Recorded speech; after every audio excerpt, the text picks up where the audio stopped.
Next on the list, we have a series that is very, very near and dear to my heart, and that is Absolute Batman. Here's the cover for issue 13. It's got Absolute Catwoman on it. Absolute Batman is easily the hottest comic on the shelves right now. Everybody's talking about it. You know, I've been following along since issue 1, and here we are in issue 13. I can't believe we're here already. For those of you who don't know, Absolute Batman, along with all the other Absolute series that reside in the Absolute universe, they all reside in a dimension that Darkseid has created himself, and he's in control of it. So the Omega Effect is definitely doing some really weird stuff in all of the different series that are tied to this continuity. And while you can enjoy, you know, any of them on their own, they all enhance each other if you kind of read them all in tandem. Just throwing that out there. But in Absolute Batman, he isn't the billionaire playboy by day and caped crusader by night. He's actually a blue-collar worker. Instead of being, you know, this rich kid, you know, that lost his parents, he was actually raised alongside other criminals in Crime Alley. His mom is still alive, you know, she raised him as a single mom. And they just take this story that we all know so well and they do something completely different with it. Absolute Batman is easily one of the freshest stories that we've gotten in a long time, especially from DC. And we can really see, you know, that this continuity is building towards something that feels really interesting. We're in a very, very stressful arc right now with the Abomination storyline, and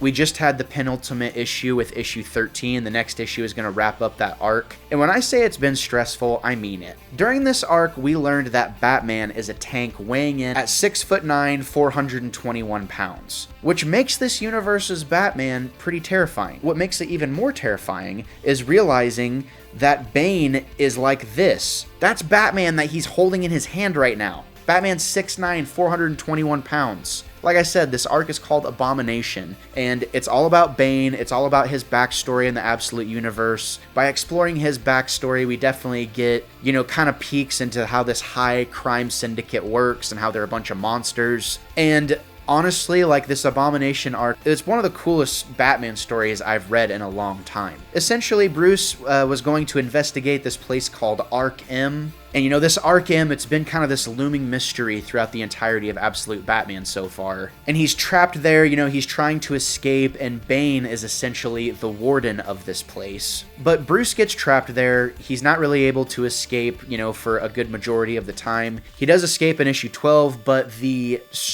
build-up getting to that point, it's crazy. You're seeing that they've been experimenting on him, you know, injecting him with venom, and, like, you're seeing that it's starting to affect him psychologically, which Scott Snyder is a master of trying to convey that idea. It really does feel similar to what he did in the Court of Owls. And who knows, maybe even that Court of Owls, you know, Labyrinth storyline still made its way into this universe, and it just happened to this universe's Batman in a different way. Purely conjecture, I'm just saying. They're super similar. So he does escape, and, you know, he's been injected with this venom. It's having its side effects. You can tell he's been psychologically damaged. You know, we have a lot of questions leading into this last issue of this arc. What happens now, truly? Now that he's gotten out, you know, we learned a little bit about Catwoman in this issue. There's a ton of questions. It's been truly fun to follow along with. With issue 13 just releasing and giving us, you know, the full reveal of Absolute Catwoman, there's still a ton of questions that I have. What kind of bad stuff has Catwoman been doing with that black mask helmet? What toll has Venom taken on old Brucey? Is he essentially going to become Bane-esque, you know, with this venom flowing through his veins?